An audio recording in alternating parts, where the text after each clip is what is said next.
This is the Observations Podcast for Sunday, the 24th of September, 2023. Hi, how you doing? Welcome to the podcast. I'm Dale Franks. I'm Michael Wade.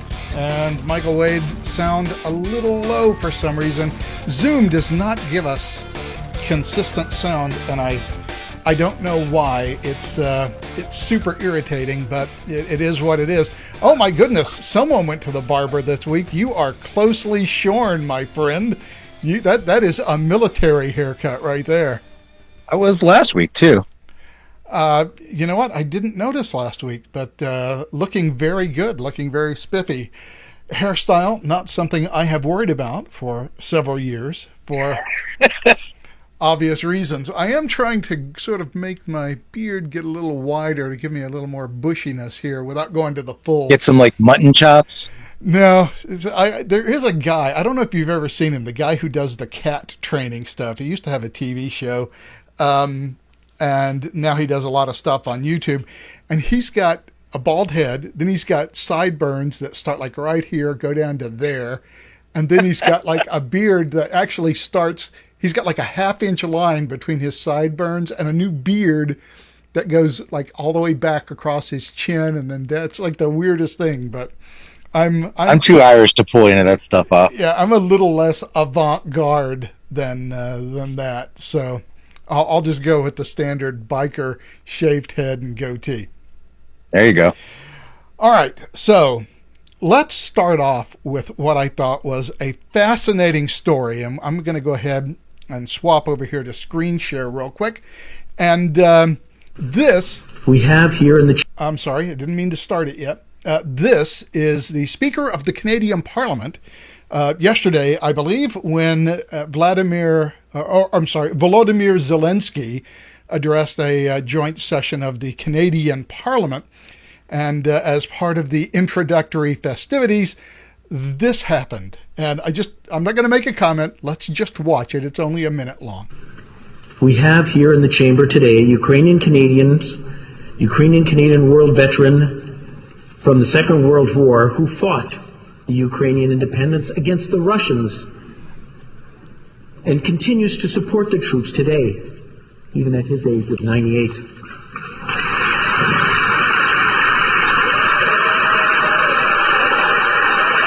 Okay, so now we have a standing ovation from the Canadian Parliament. For a 98-year-old. Yeah, for a 98-year-old war veteran who fought for Ukrainian independence against the Russians. This should be raising alarm bells, but apparently not yet.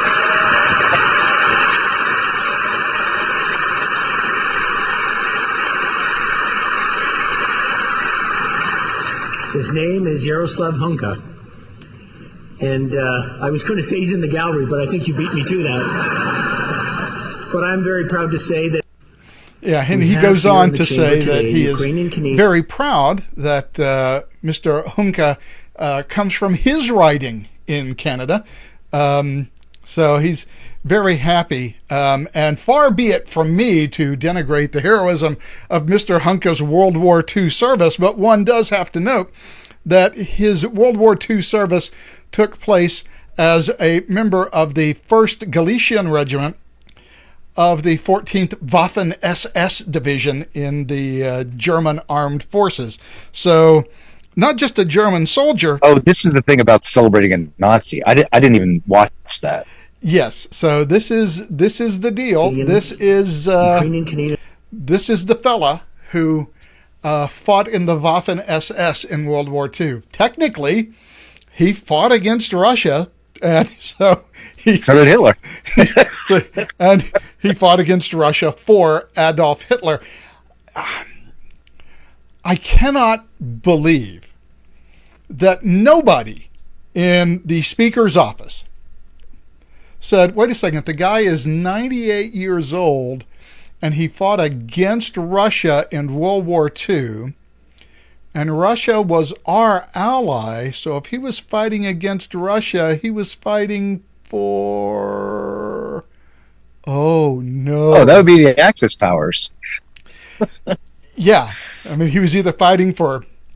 Well, technically, I suppose he could have fought for Finland, because Finland was a co-belligerent with Germany against Russia, although not against the Allies. So that would have been the most forgivable thing. I don't think we're all, Nazi shaming Finland for fighting on Germany's side after Russia invaded Finland in 1939 during the Winter War. Well, Finland had been neutral up till then.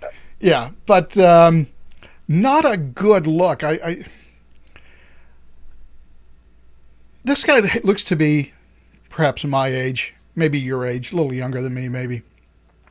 How does he not pick up on this? I mean, how does this get through?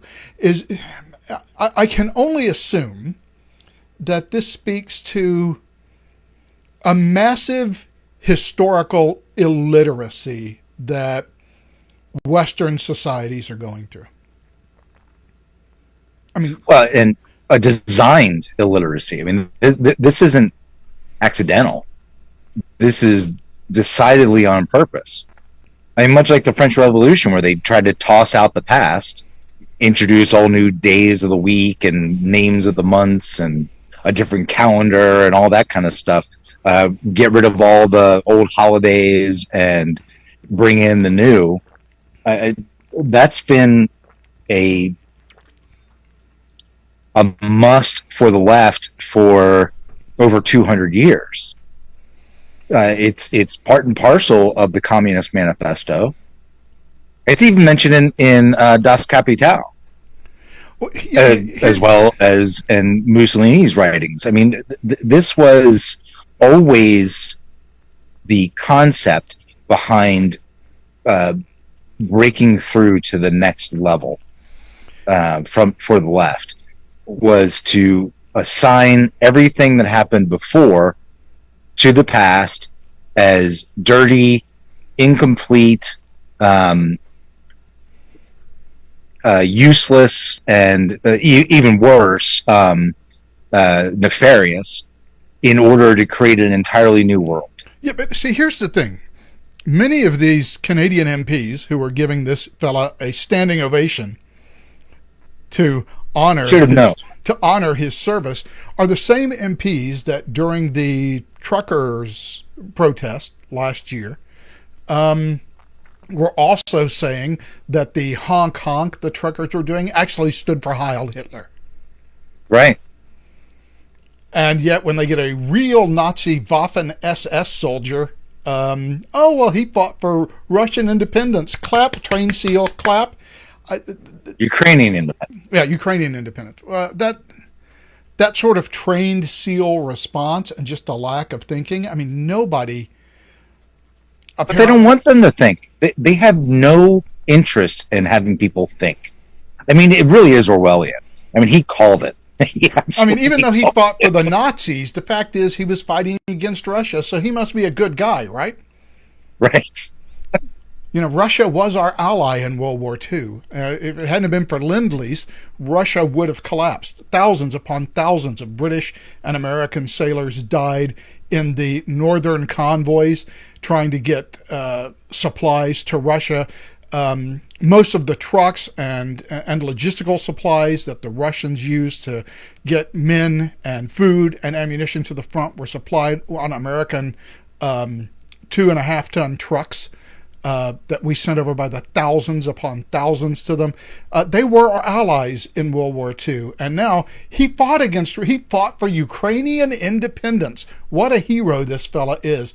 And of course, once the Simon Wiesenthal Center said, this guy was a Waffen-SS soldier, right?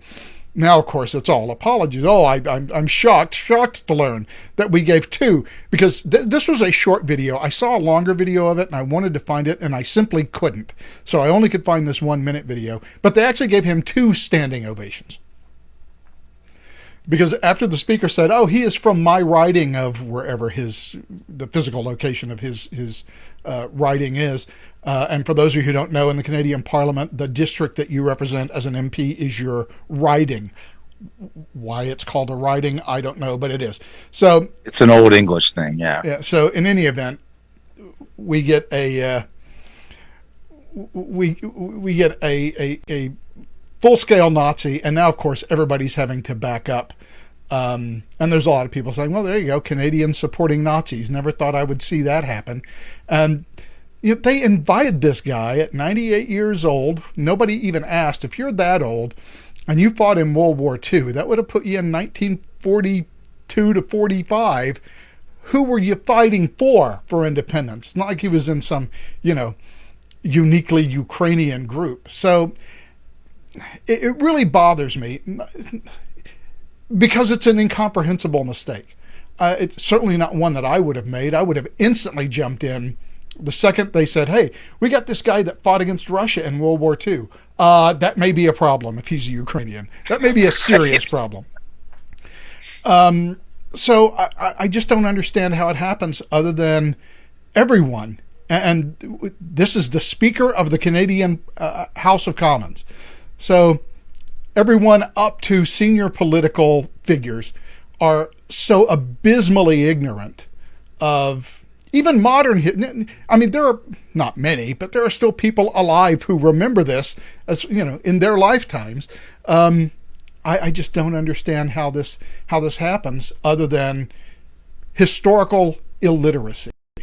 And that level of historical illiteracy, not something from, 1620, something from 1944, people can't remember. That, I think, that's frightening, and it doesn't say very good things about the direction we're heading in society.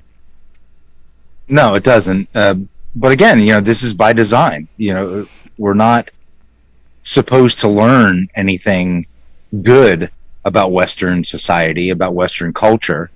Its defenders and its upholders. We're supposed to take a step back and bow before everybody else.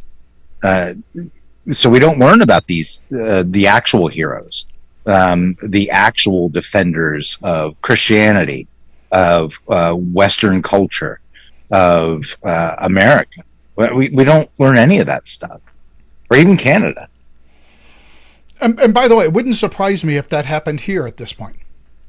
It would not surprise me to have the Congress do something as stupid as this. Well, yeah. I mean, Stanford got rid of any kind of degree in, or even a requirement to study Western European culture and history back in like the 90s. And many of the other top schools were quick to follow. You can't even teach Shakespeare or Alexander Pope anymore in English class. It's just become a decidedly dumbed down curriculum in order to elevate certain people and literally denigrate others. So you're just not allowed to even learn about them. Yeah, well, this is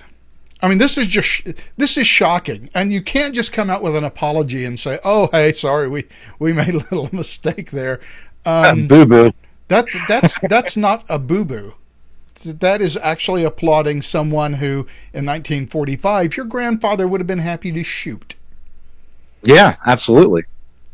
And would have been rewarded for doing so. And would have been rewarded for doing so. So.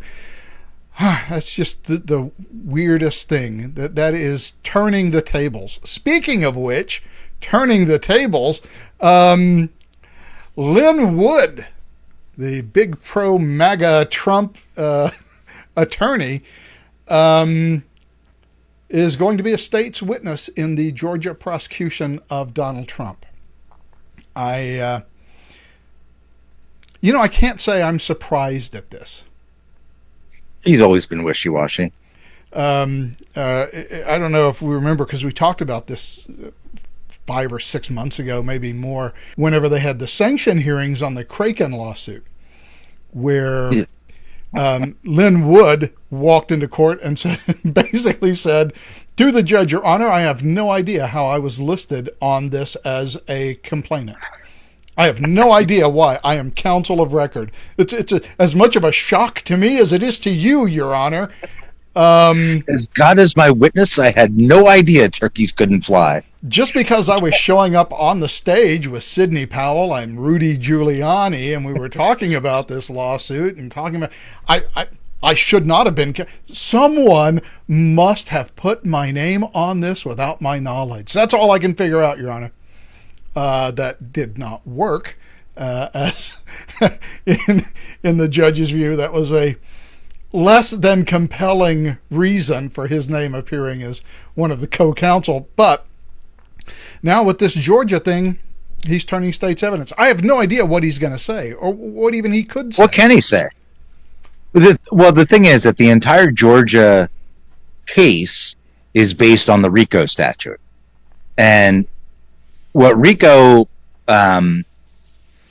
the usefulness of RICO is that the right hand doesn't have to know what the left hand is doing.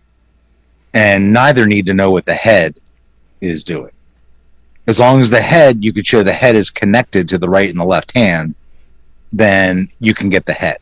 And that's literally the whole reason that RICO was created, to create a conspiracy charge where, and it was specifically targeted at mafia, where the head guy does not give direct orders. And even when any orders come, they're always couched in some sort of plausible deniability. So this was a way to get around that. Well, look, if your capos are going out there and doing things and we can prove that they're under your aegis, then you're just as guilty as they are. Yeah, you know. So it's a stronger than a conspiracy charge. It kind of reminds me of the old Mitchell and Webb TV series, comedy series from BBC, where David Mitchell played like this Dr. Evil character, and he would say, you know, Inspector Daglish is becoming a problem. It would be wonderful if this problem could be eliminated. Would somebody rid me of this turbulent priest? And the response is, are you saying you want him murdered? I thought we were not going to use euphemisms anymore. I'm not saying that. Yeah, and it's exactly the same thing. It's the whole mafia thing. Hey, this guy is a problem. I would prefer not to see him anymore. And what does that mean? Well, you know, it's not literally a command to have a contract murder put out on somebody, but it is. And of course, in the mafia, they intentionally don't let the right hand know what the left hand is doing. That's right. People are doing different things because they were just told to do a thing, and it's only the guy at the top who knows. I'm not entirely sure that that this Georgia prosecution based off of RICO is really valid in that sense, because I'm not entirely sure what the conspiracy is to do. I mean, I guess they're saying the conspiracy, and that's the big problem with the entire case, is that there's no real crime alleged. The closest thing to a crime that is alleged is trying to influence a public official to not do their job or do something other than their job. But my reading of that statute indicates to me that there is some specificity about that statute that is lacking in this particular. Yeah, there's got to be more than an asking for a recount. There's got to be the way it reads, and the way I think it was intended. It's more of an anti-bribery, by any means, straight money, favors, whatever. It's more of that sort of statute than a, catch-all, anything we don't like that you did was influencing malevolently influencing a public official. Okay, so we have a question from chat, which is, the response is, yeah, did everyone involved know that they were actually doing something illegal? That does get us into a tricky area, because I don't believe that under RICO, and as far as the conspiracy goes, that the overt act as part of a RICO conspiracy actually has to be illegal. No, it does. There has to actually be an underlying crime. Just like a conspiracy, there actually has to be an underlying crime, which the conspiracy is in support of. There does need to be an actual underlying crime for a RICO statute. Now, I have not read the Georgia statute that closely, but I don't see how you can criminalize behavior that's not criminal to begin with. Like, that would be unconstitutional right off the bat. So, seeing as they've used this statute successfully in the past and nobody has raised that, my supposition is that it is a legal statute, and therefore it would require that there be an underlying criminal act that the RICO conspiracy is designed to support. So if Donald Trump tells you to call Brad Raffensperger and ask for a recount, or say you need to hand us some votes that you said were invalid that we don't believe were invalid, or you need to discount some votes that we believe were invalid, I'm trying to see where the crime is here. I mean, there is no crime there. I mean, that's a valid exercise of one's rights. I mean, I guess you could make the argument that if you know how you would know this, I don't know, but you would have to know, like, let's say you say, I want you to get rid of these 10,000 votes because they're invalid. You would have to know that those 10,000 votes were invalid, and you would have to know that you are asking him to illegally get rid of 10,000 valid votes. And how would you know that those 10,000 votes are invalid? Well, even then, even if you did know, supposing you could know, asking is one thing. What he didn't do was hold any ransom over his head. He didn't offer him anything. He didn't, offer a quid pro quo. All he did was ask. I don't think asking, even if it's something that is as blatantly wrong as, hey, just throw out 10,000 votes. Okay. You asked for something that he can't do, and he doesn't do it. So does that rise to a felony? Because I don't see how. I mean, if you ask somebody to do something wrong, I mean, what if you asked Brad Raffensperger to murder a hooker? Okay, now that would be soliciting murder. Okay, so that would not fall under that particular Georgia statute. Okay, there are other statutes.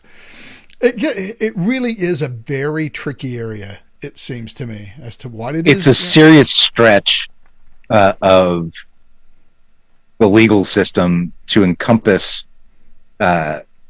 what the Trump team did to make that somehow an illegal action. Now, and by the way, as another listener points out, all he did was ask with a gazillion others on the phone too. That's the other thing. That's the other thing, right? I mean, there were all these other people who were witnesses to it. None of them said boo. Yeah, there are like 15 or 20 people on that call, both on Trump's side and on the Secretary of State's side, from the governor's office. I mean, these were massive conference calls. It wasn't like somebody just, And even Raffensperger didn't feel like he was pressured. He saw it as an ask. And he turned him down. He said, look, it's too late. I can't really do anything at this point. But he didn't balk at it like it was some sort of illegal ask. He didn't take offense to it. Yeah, it's not like he called the state attorney general to get this taken care of. And of course, that's the other thing. This is not coming from the attorney general. That's right. This is coming from Fulton County. This is a county prosecutor in Atlanta. Which is a very suspect county, by the way, when it comes to counting votes. Yeah, I mean, if you really want to talk about... I mean, Fulton County and Georgia and was election, it DeKalb? Yeah, I mean... let's just say that people have questions, and let's leave it at that. A lot of dead people vote there. Yeah, and look, in the aftermath of that election, as we discussed last week, Georgia changed their voting laws, right, to make them, more secure. And of course, Brian Kemp and Brad Raffensperger were basically called literal Nazis who wanted to return us back to the Jim Crow era. Jim Crow 2.0. Yeah, so in any sort of voter registration and voter integrity stuff always gets decried as. It's always interesting, though, that after these things go into place, every single time this has happened, twice in Georgia, the minority vote actually goes up and more people vote. Yeah, that is true. In both elections since then, voting has increased in Georgia and increased substantially among minorities, who are the ones, of course, who are supposed to be prevented from voting at all. Yeah, so I don't know. This whole thing is weird. I don't know what Lin is going to... Here's the thing. First of all, I'm just going to go off of the supposition that Lin Wood is a wishy-washy little weasel. Now, look, yeah. I don't care whether he is for or against Trump. That's not my thing. But he clearly rolled over like a weasel to expose his softest parts. Because what's he going to say? Because he's what does he actually have to offer? Yeah, he's going to get himself out from under the rock and probably offer almost nothing in return. Yeah, at least nothing useful. Yeah, because everything that Trump did in this case was done more or less publicly. That's the thing. Everybody knows what the sequence of events was. Everybody knows. I would be surprised if Lin had any private conversations with Trump. And I would be surprised even if he did, if any of those private conversations would be helpful to the prosecution. This is Lin Wood trying to, crawl out from under the burden of a RICO prosecution for, right. But I don't have any idea what he would say, because nothing Trump did was done secretly. I mean, hell, not only did he make the phone calls that he made, he then immediately went out in public and told everybody what he said in these phone calls. The recordings of these phone calls were released. Everyone knows what happens. I mean, for a conspiracy, they were hiding their conspiracy in plain sight. That's the most charitable formulation I can make off this. What was his quip about 2016? He's like, I can shoot somebody in the middle of Fifth Avenue and they'd still elect me. Well, if he did so, he would have a team of people around him having cameras and microphones while he did it. This guy does not do anything in secret. He is all about the publicity. He is congenitally always. He's congenitally unable to refrain from self-publicizing. He needs people to see his brilliant moves. What he does.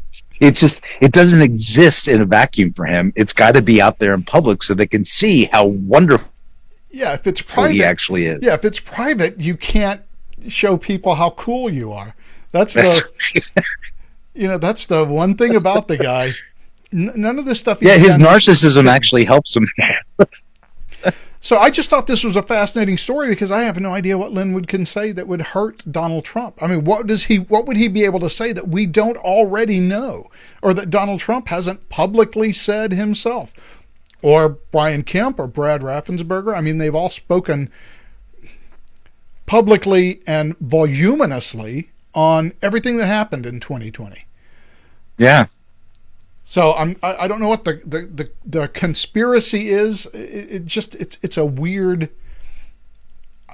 And despite Trump bad-mouthing both Kemp and Raffensperger, they've been very solid on the idea that I didn't see anything wrong with the request. We didn't detect any sort of nefarious anything going on here.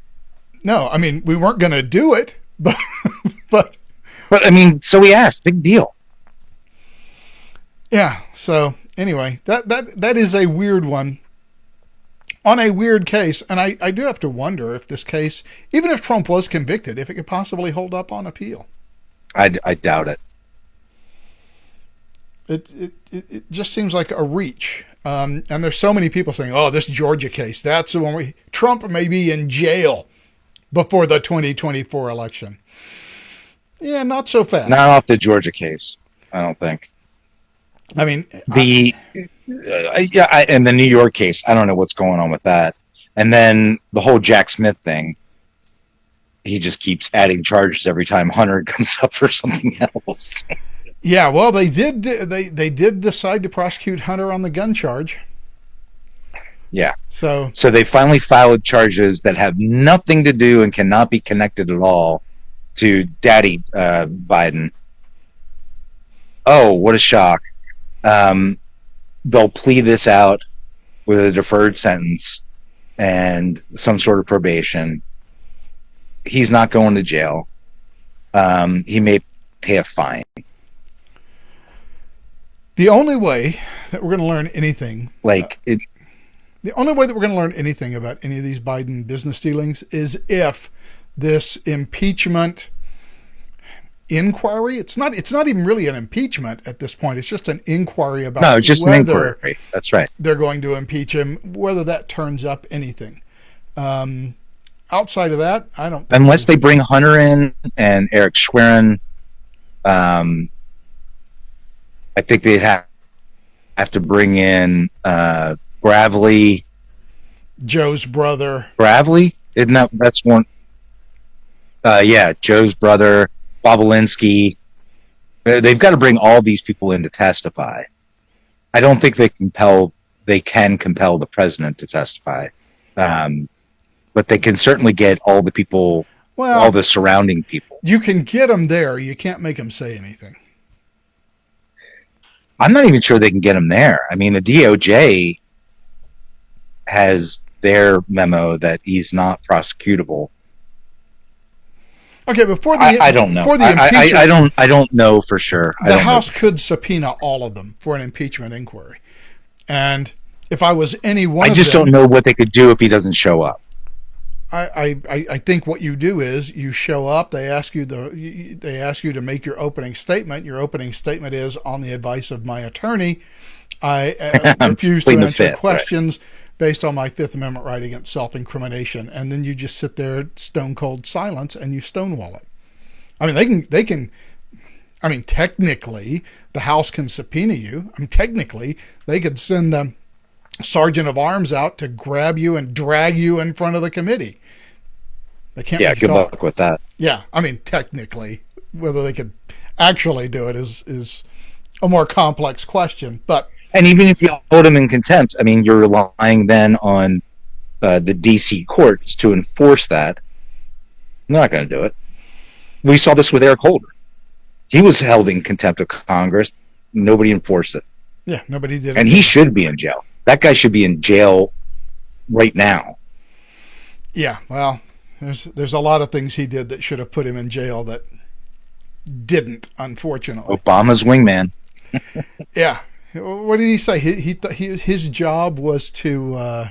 it was to be Obama's wingman. Yeah, I forget what the exact formulation of it was, but...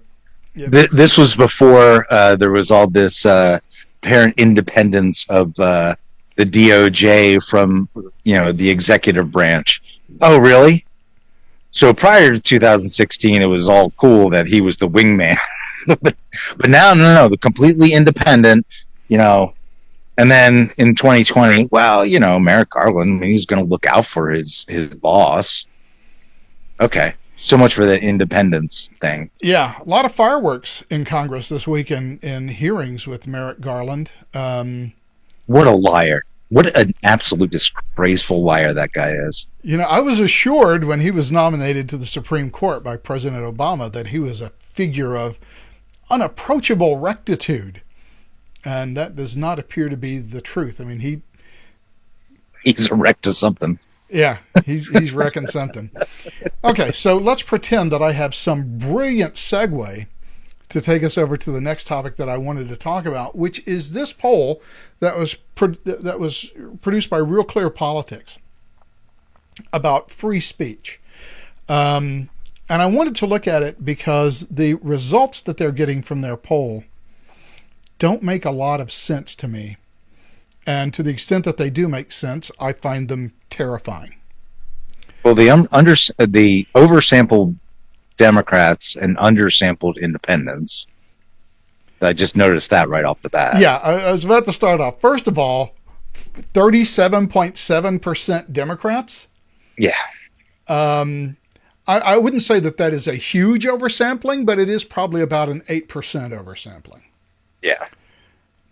And the independents is way undersampled. Yeah, the independents should be running at, I mean, look, let's say both Republicans and Democrats should probably be running at 30%.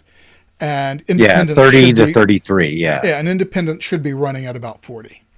Yeah, that's right. So it's an odd selection of people. I don't understand how this particular percentage of party registration shows up here.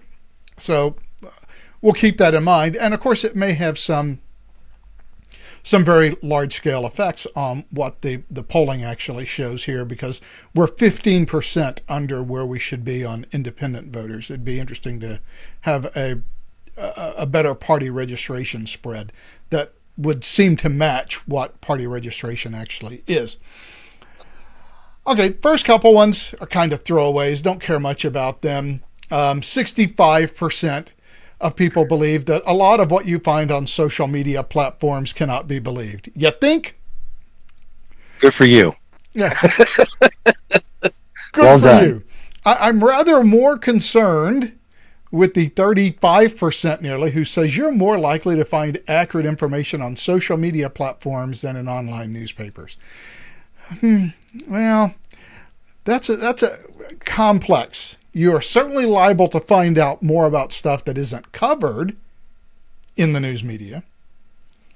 But I don't know that. Well, that's a really broad, like that question really spreads the difference quite a bit. You know what I mean? It's like social media platforms or not social media platforms. Okay, well, every newspaper, every news show has social media platforms. So is that what you're paying attention to? Independents also have a much greater presence on social media. So it's like, what about all the stuff in between? Like actual newspapers, newscasts, blogs, they still exist. Websites. I mean, the aggregate sites. I mean, Instapundit. You can find more accurate stuff on Instapundit probably than anywhere, and it's really just a clearing site. Yeah. So and it's a blog. So does that count as social media, or are we really just referring to Yeah, it's a strangely Facebook worded question. Yeah. So again, as I said at the beginning, kind of a throwaway. I'm one of those people who don't really believe much of what they see in any place unless I have, documentation to back it up. Although I do think that there is reason for, depending on how you read the question, a great level of distrust for the mainstream media. It's, often... I think you can read that in there, yes. Yeah, often it's not what they report or how they report it, although those can be problematic, but it's what they choose to report and what they choose and what to they ignore. hide. And there's a lot of stuff that they choose to ignore. Look, we talked about last week that AP thing. Republicans accused Joe or start an impeachment proceeding despite no evidence. Right. Yeah, that's just blatantly untrue. There's plenty of evidence. There's no proof. There's no Joe Biden saying, hey, thanks for the, $5 million bribe. I'll take care of you. That would be proof, but when you have 20-some shell companies shuffling money back and forth between them before it finally gets and disbursed. What were they selling? Yeah, and no idea. What were they selling? Yeah, no idea what their product was. That's the thing that just blows my mind, that there's no curiosity at all in the MSM. What was he selling?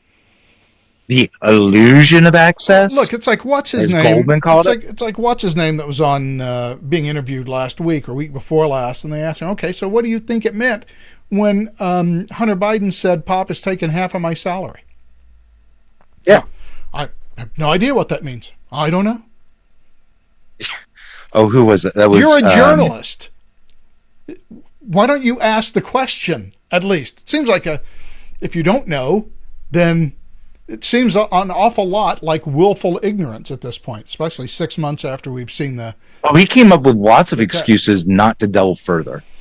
Yeah, well, you know, he's a father and he loves his son, and you know, Christ. it's all just BS.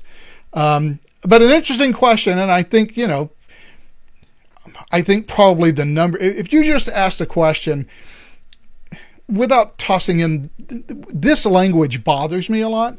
I think the question would be how likely are you to find accurate information from the mainstream media? I think we might see.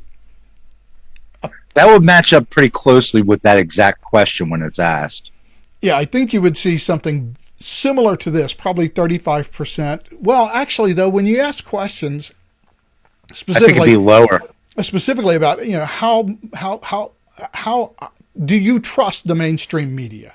Yeah. You generally get a fairly large, if not a majority, but usually what I've seen is a majority, at least a very large plurality of people who just flatly say they don't trust the mainstream media. Oh, I see upwards of 70% on a lot of polls. Oh, yeah, exactly. I mean, when you take in the I trust them, I don't trust them at all, I distrust them a great deal, I slightly distrust them, you lump all those answers together in your Likert scale, you end up with like 70 to 80% of people who don't trust the mainstream media. So, which they're smart not to. So this number doesn't surprise me, except for the fact that it seems low, but you're comparing social media platforms and online newspapers. I don't even know what that means. Online. I don't either. So that's, like I said, throwaway question that we've probably spent far too much time discussing. What's more important to you?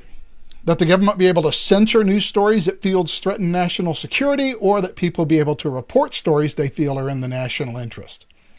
I mean, I'm glad that that's close to 70%, but what the fuck is going on with the 31%? 31%. The government should be able to censor news stories that feels threaten national security. Well, if that was true, we would have never gotten New York Pentagon Times, Papers? The Pentagon Papers, New York Times versus Sullivan. Was it New York Times versus Sullivan?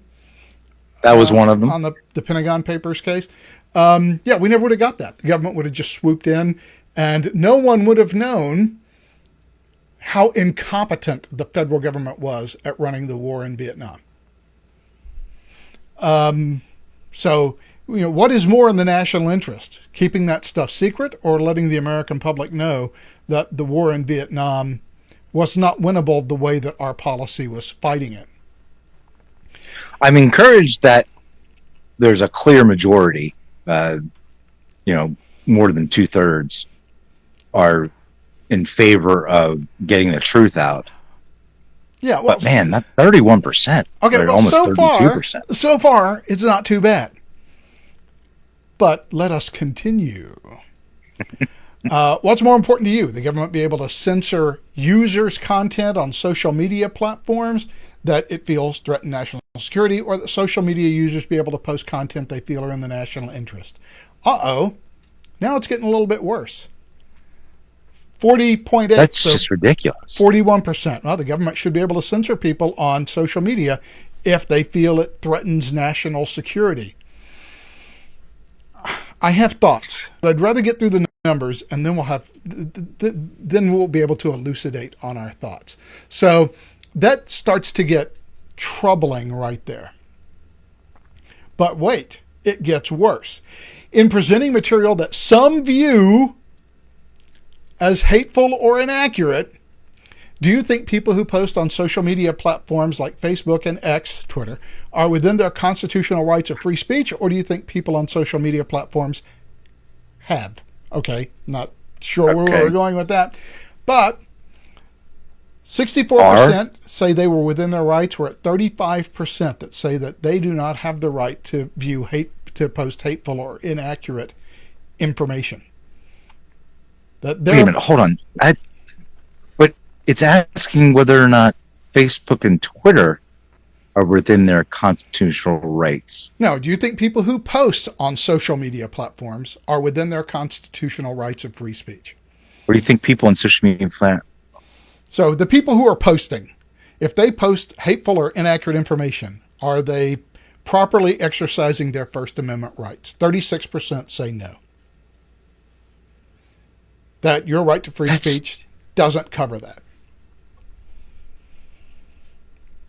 Do you think that's, now this is the question that you are referring to, do you think the social media platforms themselves have a responsibility to restrict hateful posts and disinformation? Yes. Yes? 74.2%. Holy shit. Social media platforms should censor hateful and disinformation posts. I'd love to see a breakdown of this demographic by sex. That might honestly. That might be interesting to see. But, okay, so we've got very broad support for social media platforms to arbitrarily censor. Well, I say arbitrarily censor, but that's an opinion. We'll get to that. Do you think the government has a responsibility to restrict hateful posts and disinformation on social media platforms? 61% want to give the government that power to That's absurd. restrict hateful posts. Which is better, allowing... All right, let's save comments to the last. Yeah, let's save comments to the last, because there's a lot to unpack here. Which is better, allowing free speech without government interference or letting the government decide what types of hateful or inaccurate speech should be banned? Allowing free speech, 76.7, and letting the government decide goes down to 23.3. Okay, wait a second. I got these answers here where 61% say the government should restrict hateful posts, and now 76% say the government should allow free speech. That doesn't... Exactly consistent. That's super inconsistent. It's wildly inconsistent.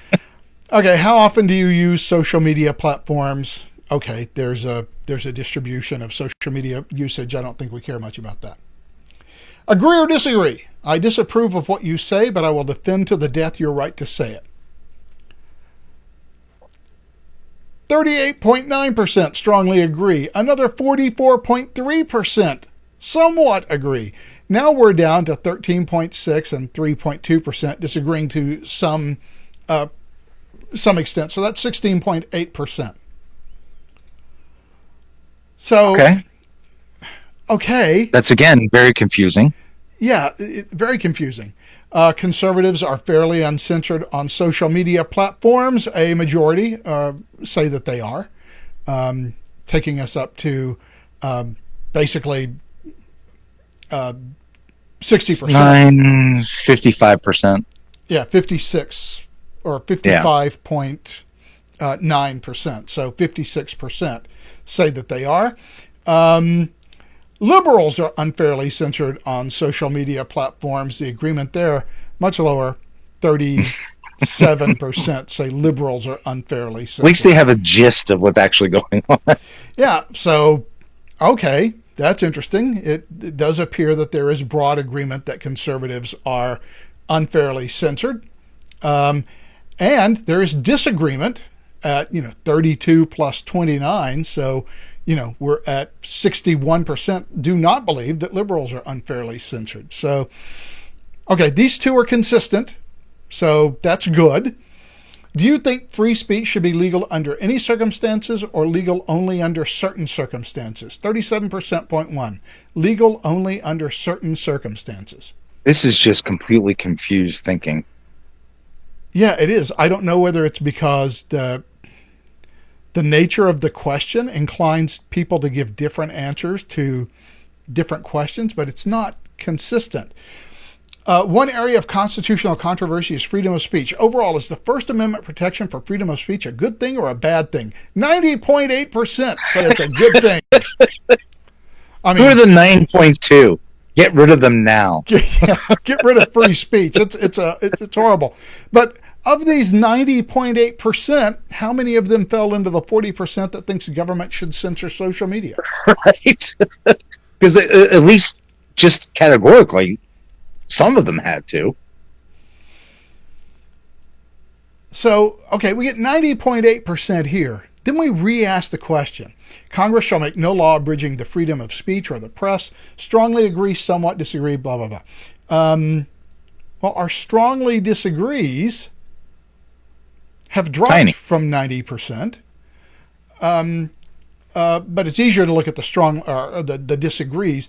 So we've gone from 9.2% who say free speech is a good thing to 13.8% who are now saying, well, the actual text of the freedom. So what I'm getting out of all of this is there's a good 20% who have no fucking clue what the hell they're thinking. Yeah, it's and they're all over the map. Yeah, they're all over the map. I don't agree with it. Freedom of speech should not extend to groups like the Ku Klux Klan. Well, there you go. Solid majority think that KKK members do not have freedom of speech. Nazi Party. Solid majority. Freedom of speech should not extend to the Nazi Party. But the communists get a pass. No, we're still at 50%. 23 to 31. But not as strongly. 54.5% think that commies don't have freedom of speech. But the people who think that Nazis have freedom, and this is, by the way, fairly consistent, right? If you look at KKK Nazis and whatever with the disagrees, 24 and 17%, 24 and 17.6%, 24 and 18.1%. So, I'm sorry, 27.4 and 18.1%. So communists seem to be even more unpopular than Nazis in this particular formulation. But in any event, 25 plus 17, 35, 45% of the American people, more or less, believe that the KKK, Nazis, and communists don't have freedom of speech. Okay? And how many of those were among the 90.8% that... That's what I want to know. So, even though the U.S. Constitution guarantees freedom of speech, the government has placed some restrictions on it. That is not precisely true. And it doesn't, the question itself is cut off. Yeah, overall, do you think Americans have too much freedom to speak freely, too little, or is the amount of freedom about right? I'm saying, I think it's going to be say about right. I think that's right, yeah. That's the answer, about the right amount of freedom. 24.4% think that the U.S. Constitution gives us too much freedom of speech. Okay, kick them out. Send them to China. This question I don't understand. Saying the Pledge of Allegiance in school, which, if any, of the following do you consider a First Amendment right? So I'm going to say that the question is, which, if any, of the following do you consider a First Amendment right? Select all that applies. So saying the Pledge of Allegiance in school, 72.6% checked that. I don't understand that question. Yeah, well, what are you checking? That you have the right to say the Pledge of Allegiance in school, or that you should. Again, the questions are super weird. Yelling fire in a crowded theater. Okay, 81.8%. No, you. How many people realize that this came from a dissent? And by the way, it's not the that's not even the dissent. Well, that's not even the dissent. It's not yelling fire in a crowded theater. There's an adverb there that's super important that is missing. If there is a fire in a theater, you certainly are perfectly free to yell fire in a crowded theater. It's unnecessarily. What the justice said was falsely yell fire in a crowded theater. Yeah, it was Oliver Wendell Holmes, and it was in a case that really had nothing to do with any of this. This was worse than dictum. It was dictum in a dissent. dissent that carried no weight whatsoever, and yet it's held up as like the law of the land. And again, this checked, unchecked. What the fuck does that mean? Okay, those who checked this answer said that yelling fire in a crowded theater is part of your First Amendment rights. It absolutely is. Yes. Now, if you falsely yell fire in a crowded theater, you could face penalties. You could face penalties for that, but if you yell fire in a crowded theater and there is a fire, you probably won't face any penalties for that. So, no. School curriculum decisions. Are those freedom of speech issues? 52% say they are. I'm sorry, 47.1% say they are. 52.9% say that school curriculum decisions have nothing to do with freedom of speech. Is that what that means? Yeah. They did not check it, so freedom of speech What if any of the following do you consider a First Amendment right? Oh, okay, I get it. School curriculum decisions. And so if you didn't check it, then you don't get a First Amendment right. So wow. 53% don't think that school curriculum decisions fall under the First Amendment. Well, I don't know. Does it really fall under the First Amendment? I might be in agreement with that. It doesn't mean that it's not a right. It just may not be a First Amendment right. All right. Well, how about being able to run for public office? 44.3% think it has nothing to do with the First Amendment. Yeah, I don't know what the First Amendment would have to do with that. I got to be honest. Yeah, again, it's a weird poll. I'm more interested in the responses. Yeah. Do you think freedom of speech should mean that people should have the right to say what they believe, even if they take positions that seem deeply offensive to most people? People should have the right to say what they believe, 71.6%. 28.4% say people should have the right to say what they believe, except when they want to say things that seem deeply offensive to most people. They believe in the heckler's veto. Yeah, I get it. Yeah. You can have freedom of speech as long as it's, Yeah. Whoa, Jack. Approved speech. Do you believe the founders meant that there's no belief here? There's an actual written down statement about what they thought. Well, do you believe you don't have to guess at it? Do you believe the founders meant there should be no limits on speech in the United States, or that limits to speech are appropriate if made by state governments? Oh, Jesus. Okay, that's a super complex question. I wouldn't expect anyone who is not a lawyer to even understand what we're going for here. But 37.6% of people say limits to speech are appropriate if the states say, no, you can't say that. Yeah, there are definitely, and even justices like Justice Thomas would say that the state has, and Scalia would have also said this, that the states have a lot of leeway when it comes to exercising their police powers. But this is a fundamental right. It's a fundamental right. It precedes the Constitution. It's protected by the Constitution. Nobody has the right to restrict your speech. Period. Well, do you believe the founders meant there should be no limits on speech in the United States, or that speech limits are appropriate if made by private companies? Okay, so 37.6% think that states should be able to make, censorship.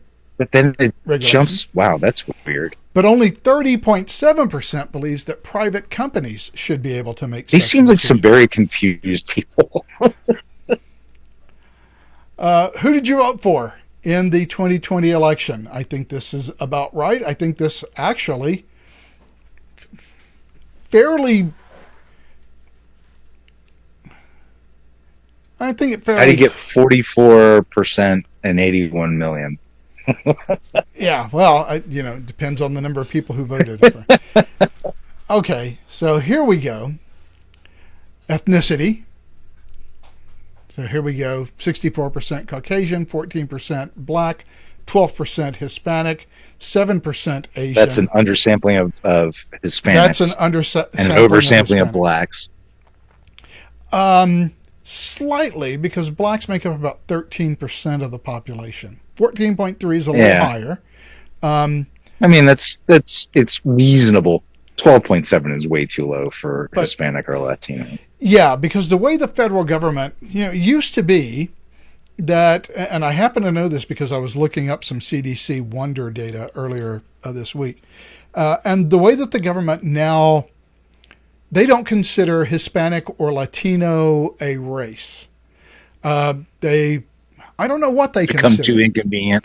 Because you can have white Hispanics and you can have black Hispanics, or Hispanics of other race.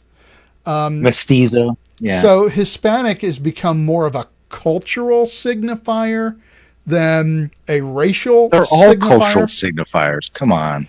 Yeah, but I mean, the way the federal government counts it. So I would have expected a much higher number of these respondents who would say that they're Hispanic or Latino. What I suspect is you have people who are white or black who technically are of Hispanic background. Or other multiple races. Yeah, who are just, identifying. Well, no, I mean, I would expect that there's probably a high category of multiple races in America. We are a big mixing bowl. Yeah, so weird, and it's weird that 12.7% now just becomes a solid number. So this is an ethnicity question, not really a racial question here. I think it kind of skews it. For better or for worse, I think the federal government's decision to change Hispanic or Latino to sort of a cultural signifier that is subordinate to your race is probably the best way to look at it, rather than saying Hispanic. But what's your race? Your race is like, it's just a made up thing too. Yeah, well, it's all made up, but like a white guy from Spain would technically be a Hispanic or Latino, but he'd also be white, right? Which makes no sense at all. Yeah, so I don't understand that. Age range, 15%, 18 to 29. 30% each, about, more or less, 30 to 49 and 50 to 64. Educational level, 26, a quarter were college graduates. Wow, that's kind of high for high school or less. Yeah, 24.3% high school or less. 6% VOTEC, 27.5% associates. So weird. Gender. I bet those 6.6% are making more than the college graduates. In aggregate, yeah, probably. Welder making $50 to $65. Oh, here we go. Yep, I knew it. It was going to be more women than men. That is not unsurprising. Women are a majority in society. So I would expect there to be a 2% difference between male or female, and that's more or less what we got. Non-binary or other. Yeah, 0.9%. Which I think I know what answers they gave to each. Yeah, that's supposed to be men pretending to be women. Yeah, and then of course you have your regional thing here. So what really irks me about this, or irritates me about this, is just there is a solid 30 to 40%, but at least a good 30% who are perfectly okay with the government or private companies or states or anybody else imposing limits on free speech. And there is a solid 30 to 40% who are willing to silence people who have unpopular views, communists, Nazis, the KKK, whatever. And look, I'm not a big fan of any of those groups either. They're all, in one way or another, collectivist ideologies that I despise. Yeah. It's a nice thing about being for individual liberty, is that all of these collective ideologies are equally odious to you. Well, I mean, I always like when those idiots speak. But I wouldn't stop them from speaking. Exactly. Back on, before I joined QNO, I was on a secondhand conjecture. And we had a policy. We would get these Stormfront guys show up every once in a while. And none of us would block him or them because it was just so much fun, like going after him in the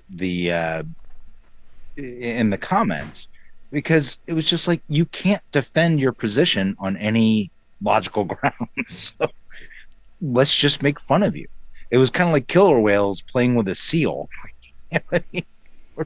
We're just going to destroy you, and eventually you'll slink away, which is what happened. And so I have no problems with that. I don't need to shut down your speech. I don't need to make you into a martyr. I can argue my case better than you can, because you have no case. Your case is built on lies and fallacies. Well, the reason that I think this poll coming out this week is interesting, because it also happened to be the same week in which the Department of Homeland Security claimed that they have both statutory and constitutional authority. Well, they had claimed that quite a while ago. We just found out about it. Yes. Well, it's now obvious that they are making that claim, that they have the authority to censor hate speech or misinformation. And the thing is, I don't see how that can possibly be true. And it's not true. It doesn't even. It's not even debatable. There is no power there. Remember, we are a government of limited powers. It doesn't seem like that, unfortunately, in most cases. But the reason the Constitution was set up was to limit what the, as Dale gets in front of my mouth. I'm sorry, I'm doing some sound engineering while you're talking. Was to limit what a central government could do, and to retain powers to the states. The 10th Amendment, all the powers not given hereby are retained by the states or the people thereof. That was purposeful.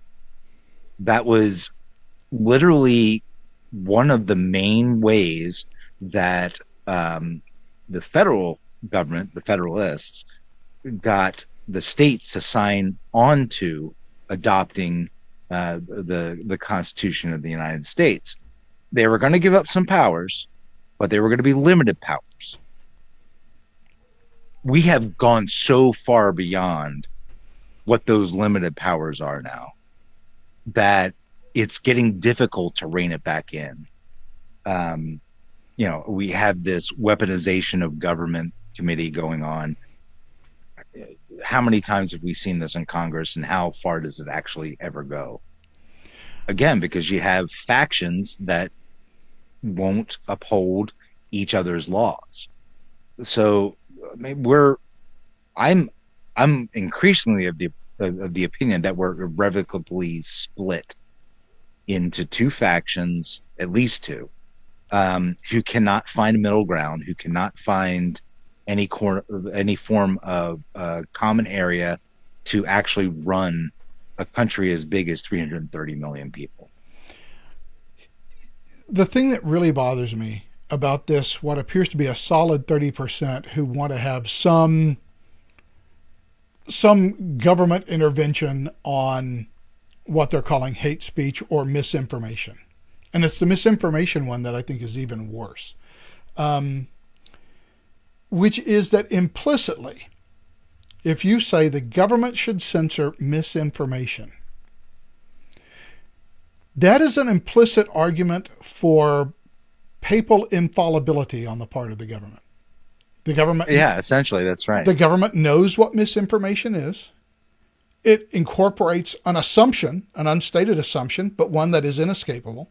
That is, the government is always right, and the government is always truthful. Yeah. And therefore, they are competent to determine what misinformation is.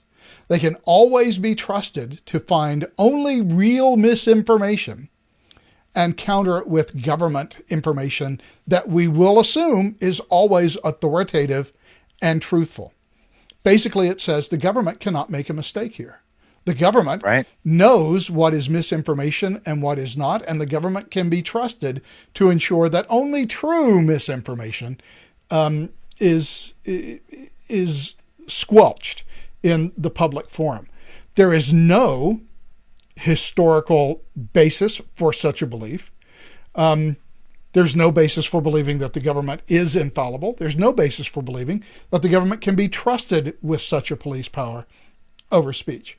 And I think even a brief moment of thought at all of the things the government has told us in the past, just in my lifetime, that turned out to be totally untrue, not even in politically sensitive matters or in matters of national security. Certainly in matters of national security, one might expect the government to lie to maintain national security. Might not like it, be better if the government said nothing, but okay. But what about the food pyramid? Yeah, there's a good one. Okay, we just know the government was wrong. We just know that that is based on bad Horribly science, wrong. Based on bad medicine. Backwardsly wrong. Okay, and now these are the people you want to be able to determine what is and is not misinformation. And how do you prevent the government from always deciding that anything that disagrees with what the government would like you to believe is automatically classified as misinformation? Once you give them the power, the temptation to squelch even valid debate under the guise of disinformation or misinformation or malinformation, these terms often used interchangeably, how can they be trusted with that power? They can't be trusted to tell us they can't be trusted to tell us the truth about stuff that, from a government standpoint, doesn't even matter, like the food pyramid. Yeah, eat all grains. Horrible advice. Yeah, as much carbs as possible. Yeah, you carb pack every day, every meal, and if you get the diabetes, well, not our fault. This childlike faith in government, and by the way, these are the same people who always say, well, the government's always looking out for us. The government wants to help us. The government is on our side. We can trust the government. Well, these are the same idiots that think that government has no self-interest. We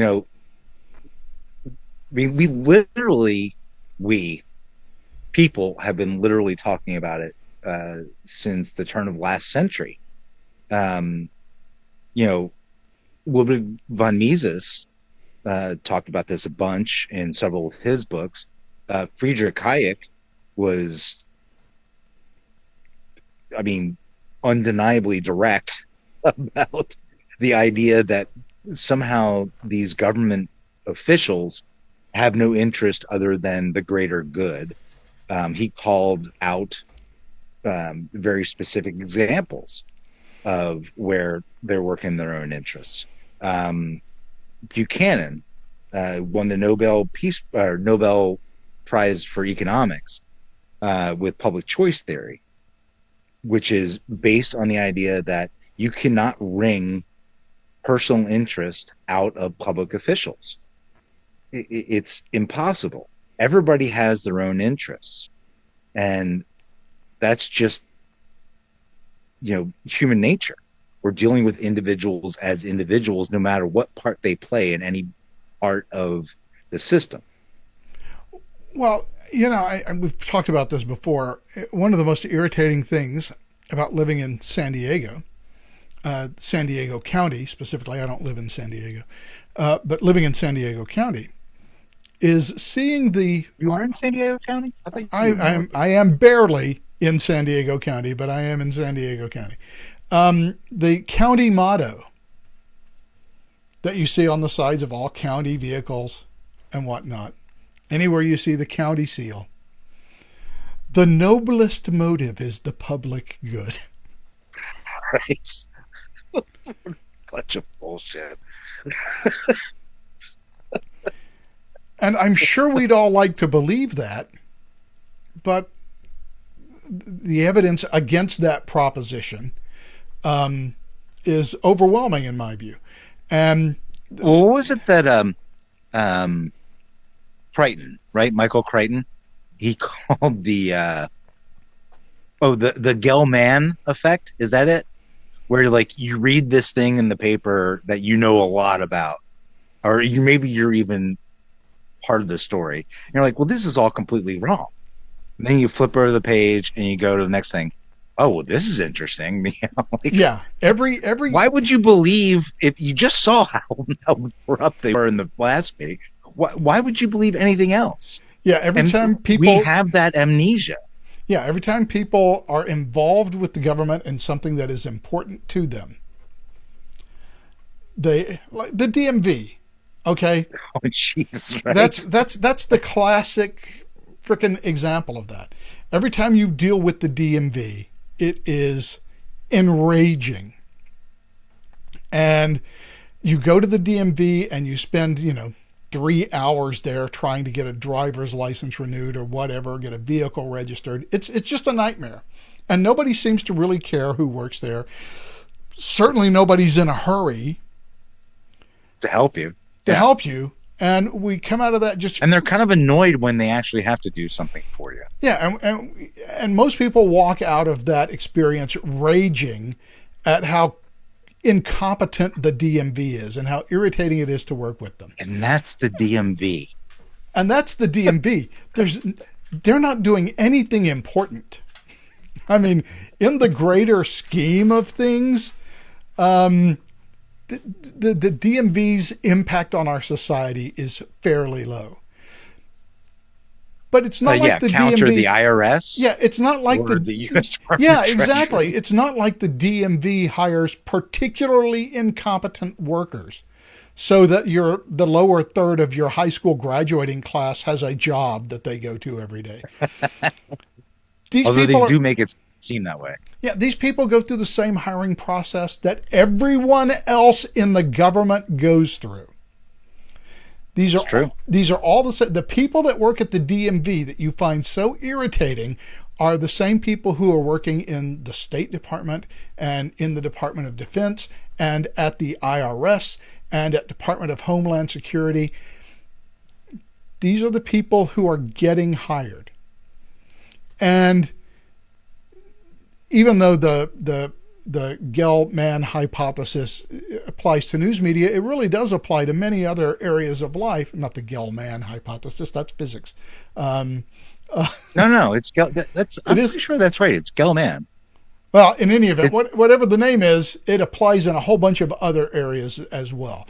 And so if you're having trouble at the DMV and it irritates you, then maybe you should think about all the other government agencies that you don't have to deal with personally. Right. And how they're actually performing their jobs, because they're performing them with the same amount of alacrity and attention to detail as DMV employees are.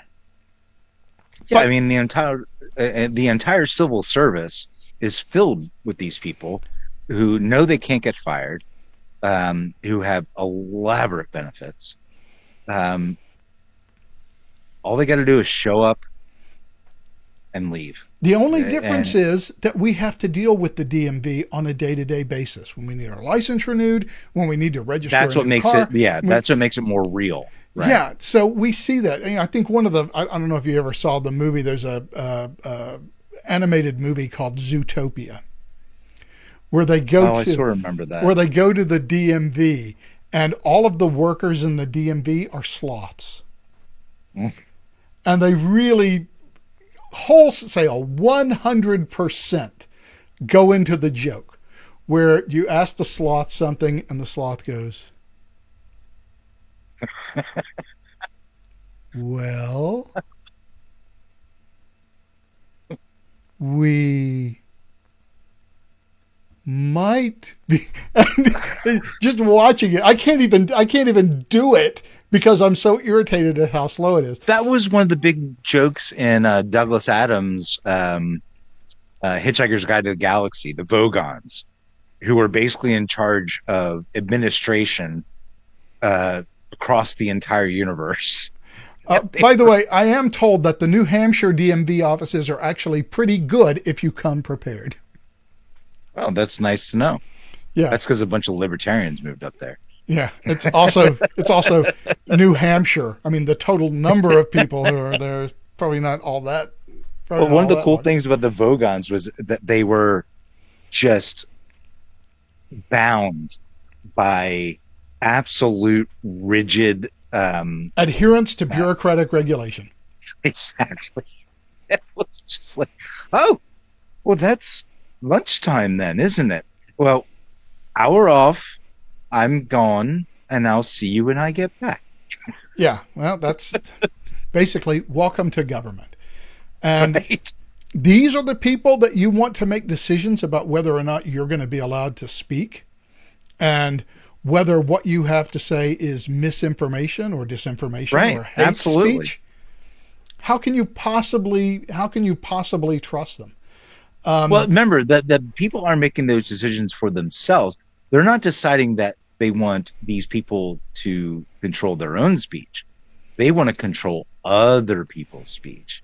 And that's what makes the difference in their minds. Yeah, I'm all for free speech. I'm fine. Yeah. I won't be bothered by these rules at all. It's those other people. Yeah, I'm all who are horrible. I'm all for free speech except for that speech that I disagree with. Right. Yeah, that's what the government should take care of. And you can't, you simply can't get into that position, because given the power, the government will not just take care of that type of speech. They will take care of every type of speech that the government dislikes. Anything that disagrees with the government, period.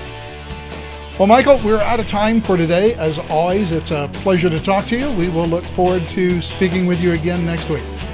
All right, buddy. Love you. So long. You've been listening to the Observations Podcast for Sunday, the 24th of September. Thanks for joining us. Hope you'll be back with us again next time. Until then, so long.